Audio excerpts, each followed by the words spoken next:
So you've made it. The recruiter has called, the technical interviews or the tests are done, and you're standing in the final hurdle. But here's the mistake that most people actually make at this stage. They think the final interview is just a vibe check.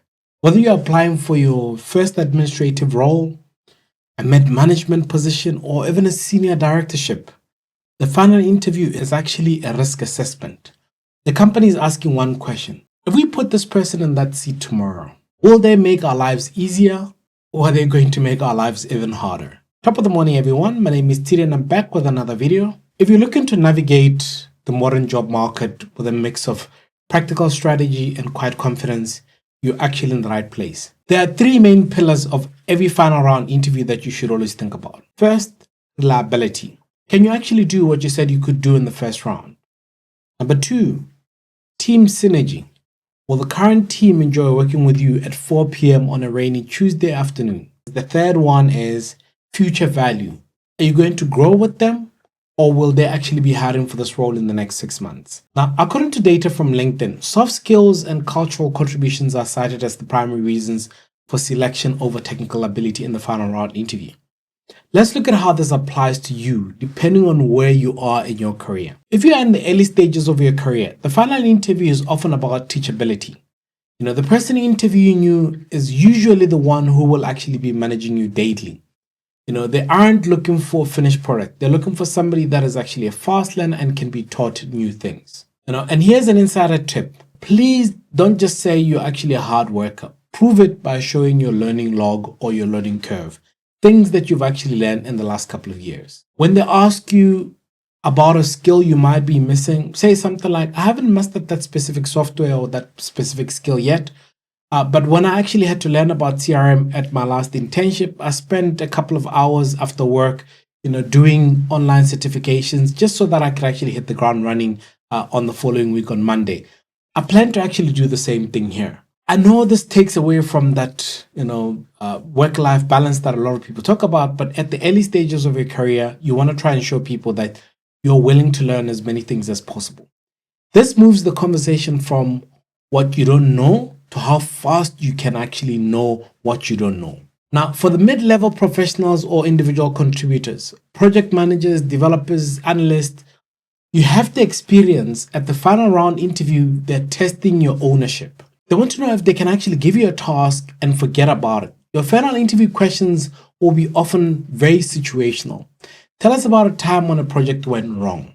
Don't blame the tools or the boss. Explain the problem, the pivot you made, and the results that you actually got. Use the STAR methodology to make sure that you emphasize mostly the R for the results. Did you save the company money?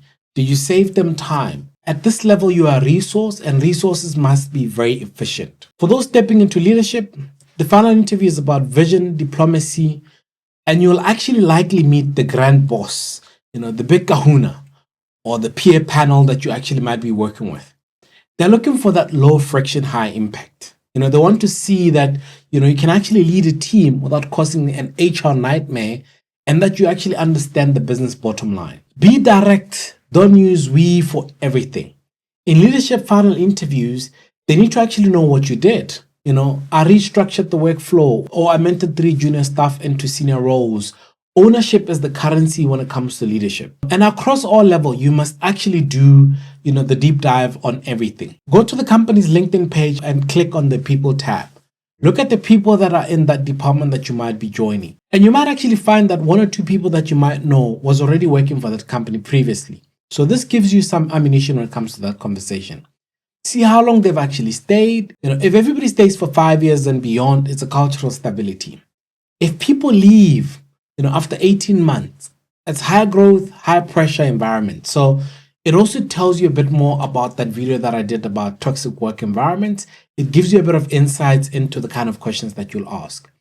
Use this information in your final interview. If it's high pressure, mention how you thrive in fast-paced environments where agility is key, and give examples of that scenario where you've actually done that. If it's stable, talk about your commitment to long-term project lifecycle management. You have to try and mirror the reliability that they're actually seeking in those job interviews. Now, in every final interview of every level, you will actually be asked this lovely question. Do you have any questions for us?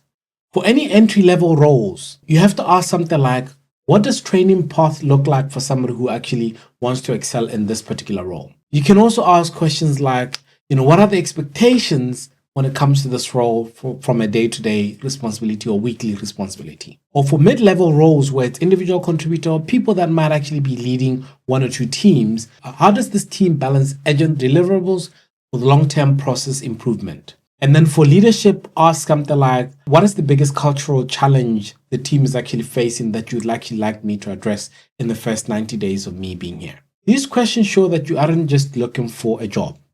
You're looking for a career path within the company that you've actually interviewed for. Now, here's the final secret that most people don't look at. Most candidates leave the room and wait. I want you to close it with a closing statement. Before the interview ends, say something like, thank you very much for your time today. Based on our conversation, I'm actually, even more confident that my experience in X and my ability to do Y will also allow me to contribute to the team immediately. Is there any part of the background that you'd actually like me to clarify a bit further, before we actually finish off? This shows that you're actually thorough. It shows that you actually care about the outcome, and it also gives you a final chance to actually clear up any doubts they might actually have. Some people, yes, they might not necessarily ask anything, but some people might actually ask you one or two things based on some of the things that you actually said. And remember, for entry levels, focus on teachability. Can you learn new things that you do not know?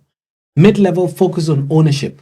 Can we give you stuff and then let you run with it and it will be delivered? And then for leadership, we're looking at focusing on vision. Are you not going to be a nightmare, an HR nightmare for your leaders when you actually come in because you keep on doing the wrong things? All levels, use the closing statements to try and make sure that you rope people back in to ask those questions that they might not have asked in that particular interview. And remember, guys, you've got the talent, you've got the experience, or sometimes you might have the love for the experience.